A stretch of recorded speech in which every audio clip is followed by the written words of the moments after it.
नमस्कार, स्वागत है आप सबका राजनीति के इस अखाड़े में। मेरा नाम है अजय सेतिया। मित्रों, यह तो आपको पता ही है कि हरियाणा में हार के बाद राहुल गांधी का घमंड चकनाचूर हो गया है और कांग्रेस पूरी तरह पस्त है। 4 महीने के भीतर उनके हौसले पस्त हो गए। जून में कैसे आसमान पर उठ रहे थे और अक्टूबर में एकदम धरती में समा गए। 52 सीटों से बढ़कर 99 होने पर वे इतने घमंडी हो गए थे कि वे खुद को जीता हुआ और 240 सीटें जीतने वाले मोदी को हारा हुआ बता रहे थे। और डमरूबाजों ने भी राहुल गांधी के डमरू बजाने शुरू कर दिए थे। डमरूबाजों से मेरी मुराद उन यूट्यूबरों से है जो गलतफहमी के शिकार रहते हैं, जिनको जमीन की हकीकत का कुछ पता ही नहीं होता। उन्होंने आकाशवाणी कर दी थी कि भाजपा हार रही है, वह अस्त हो रही है, समाप्ति की तरफ है और कांग्रेस वापस आ रही है और राहुल गांधी जल्द ही प्रधानमंत्री बनेंगे, बल्कि यह सरकार ही जल्दी टूट जाएगी। 4 महीनों तक राहुल गांधी ने मोदी की 56 इंच की छाती का खूब मजाक उड़ाया। दावा करने लगे कि प्रधानमंत्री भले ही मोदी हैं, लेकिन वह जो चाहे बिल संसद में पास करवा सकते हैं और जो चाहे रुकवा सकते हैं। जम्मू कश्मीर के चुनाव में और हरियाणा के चुनाव में यह उनका खास जुमला होता था, जो हर मंच पर वह दोहराते थे। नरेंद्र मोदी को भिग्गी बिल्ली तक कहने लगे थे। संसद में यह तक कह दिया था कि मोदी अगले 5 साल उनकी आंखों में आंखें मिलाकर बात नहीं कर सकते, और संसद के भीतर इस तरह की भाषा का उन्होंने इस्तेमाल किया। घमंड उनके सिर पर चढ़कर बोल रहा था।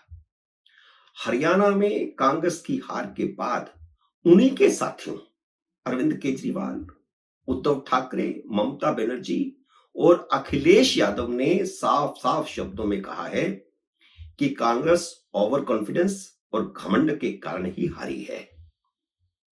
कांग्रेस की हार सिर्फ हरियाणा में नहीं हुई है, जम्मू कश्मीर में तो हरियाणा से भी करारी हार हुई है, जिसका जिक्र ही नहीं हो रहा। मैं हैरान हुआ कि टीवी डिबेट्स में कांग्रेस की प्रवक्ता कह रही थी कि कश्मीर की बात क्यों नहीं करते, तो कश्मीर की बात तो करनी चाहिए। जम्मू कश्मीर में कांग्रेस ने गठबंधन में 37 सीटें मांगी थी, लेकिन नेशनल कॉन्फ्रेंस 32 से ज्यादा देने को तैयार नहीं थी। आखिरकार 32 और 51 पर गठबंधन हुआ, यानी 32 सीटें लड़ेगी कांग्रेस और 51 लड़ेगी नेशनल कॉन्फ्रेंस। एक सीट पैंथर पार्टी को और एक सीट सीपीएम को मिली थी। बाकी बची 5 सीटें जिन पर फ्रेंडली मुकाबला होना तय हुआ था। तो इस तरह कांग्रेस 37 सीटें लड़कर सिर्फ 6 सीटें जीती है, जबकि इससे पहले 2014 में जो चुनाव हुआ था उसमें कांग्रेस 12 सीटें जीती थी। दोनों राज्यों में करारी हार के बाद राहुल गांधी और खड़गे पूरी तरह पस्त हैं। जो कांग्रेस बार बार टीवी चैनलों पर कह रही थी कि जम्मू कश्मीर की बात करो, वह सिर्फ नेशनल कॉन्फ्रेंस के बूते पर कह रही थी, अपने बूते पर नहीं कह रही थी। इसके बावजूद घमंड खत्म नहीं हो रहा। इसी घमंड के चलते नतीजों के 3 दिन बाद तक कांग्रेस ने उमर अब्दुल्ला को समर्थन की चिट्ठी नहीं दी थी। जिस जीत का जश्न मना रहे हैं टीवी चैनलों पर, उस जीतने वाले को समर्थन की चिट्ठी ही नहीं दी। नेशनल कॉन्फ्रेंस को 42 सीटें मिली थी, जबकि सरकार बनाने के लिए 46 विधायकों की जरूरत थी। इसलिए कांग्रेस के समर्थन की चिट्ठी नेशनल कॉन्फ्रेंस को जरूरी चाहिए थी। लेकिन जब 3 दिन बाद तक कांग्रेस ने चिट्ठी नहीं दी, तो उमर अब्दुल्ला ने धमकी दी कि उन्हें 4 निर्दलीय विधायकों का समर्थन मिल चुका है, उनकी संख्या 46 हो चुकी है। कांग्रेस ने अगर अगले 24 घंटों में समर्थन की चिट्ठी ना दी, तो वह उनके समर्थन के बिना ही उपराज्यपाल के पास जाकर सरकार बनाने का दावा पेश कर देंगे। कांग्रेस का समर्थन इसलिए जरूरी था क्योंकि कांग्रेस के 6 विधायकों में से 2 हिंदू हैं, जबकि नेशनल कॉन्फ्रेंस के 42 विधायकों में से कोई भी हिंदू नहीं है। तो वह एक सेक्युलर सरकार बनाना चाहते हैं क्योंकि हिंदुओं की आबादी तो जम्मू में बहुत ज्यादा है, तो एक हिंदू को मंत्री तो उनको बनाना ही है।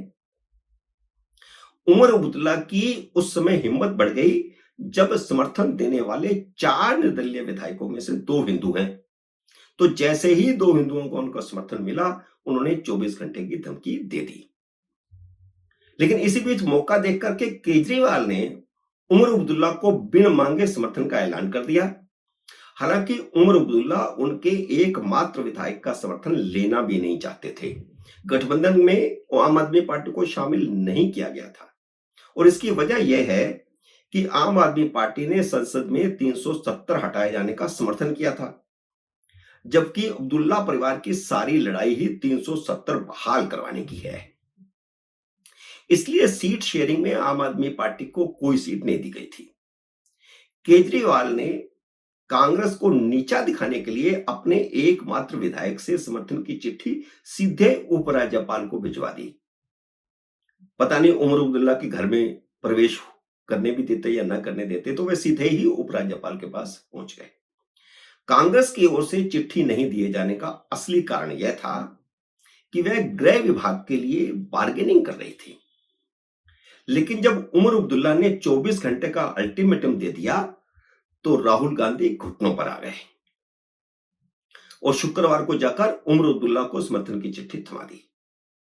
अब सरकार बनने का रास्ता साफ हो गया है क्योंकि उमर अब्दुल्ला को 53 विधायकों का समर्थन मिल चुका है।